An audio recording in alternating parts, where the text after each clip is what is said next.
I woke up this morning reflecting on my books, my children's books. I have 10 books being delivered. I know I need to slow it down. We have libraries, and we are blessed to live in a society where we can um, borrow books and we don't have to purchase them all. So I strongly advise taking advantage of that. And I need to do a better job of it myself. But in my home, and especially as things are changing in my home, I find myself really being drawn to books, children's books that have that display Black kids. So I was thinking about this because um,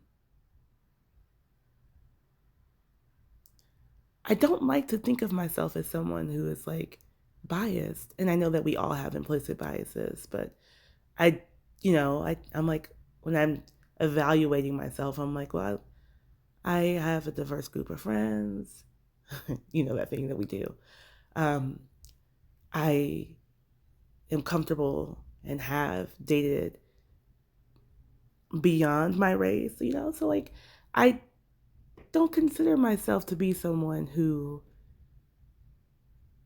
is racially like hmm, I guess what I'm saying is that I don't consider myself to be a racist. Okay. So I was just thinking and reflecting on where this stems from, this need to like surround myself with books that show Black faces, particularly Black. These are children's books. And I thought about something I read in this book when I read this book in like 2016, 2017. I also, excuse me, I also thought about, so here, let me share. So for me as a kid, when I read books about Black people and about our journeys, books I love, by the way. Like I Know Why the Cage Bird Sings. I love The Color Purple. I love a lot of wonderful books by powerful Black authors. But my experience reading those books was that it was always, often, the struggle of being Black in America came up time and time again. Struggles of poverty and racism and things of that nature. So it felt like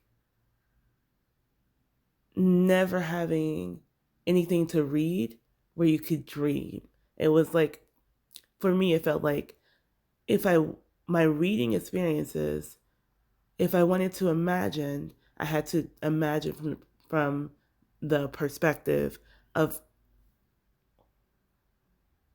white protagonists, because books that were focused on Black people seem to be focused on these real life experiences that I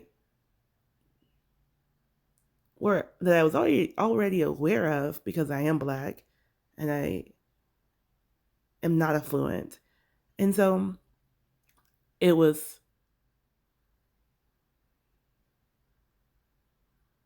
it wasn't daunting.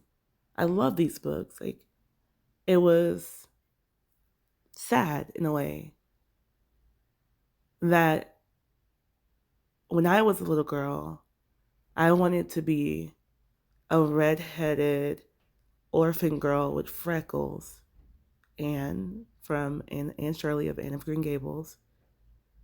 And as a woman, and I love her still. She's still one of my most favorite characters. I love Anne. But I wonder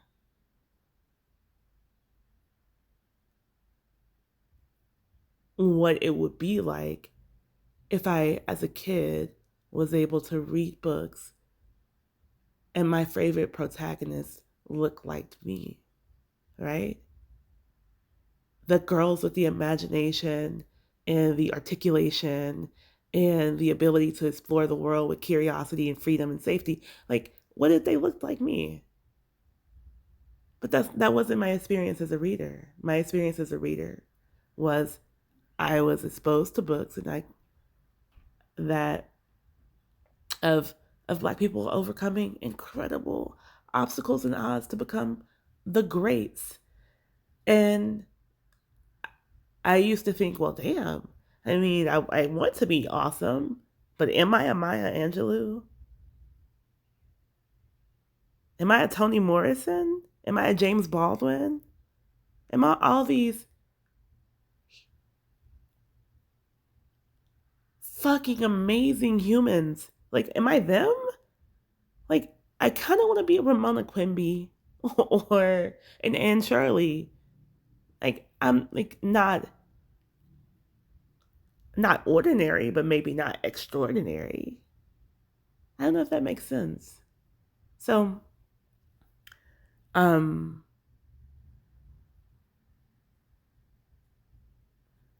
how this thought process is tying into this book is that I learned a concept when I read Are We Born Racist? New Insights from Neuroscience and Positive Psychology that I did not previously know about. And that is about learning about stereotype threat. So I'm just going to read this quote because I find it very interesting. So Still and his colleagues have proposed that these situations activate stereotype threat, whereby concern about being evaluated against or perhaps even confirming a negative stereotype makes people anxious and disrupts their ability to concentrate. Lift this threat and performance differences disappear.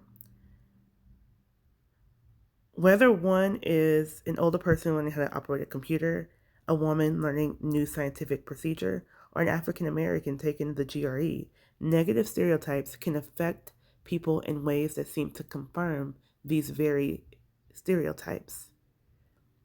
I'm just skipping through. Of course, please feel free to check this book out and read it. If you're in Amarillo, I know for sure it's at your library.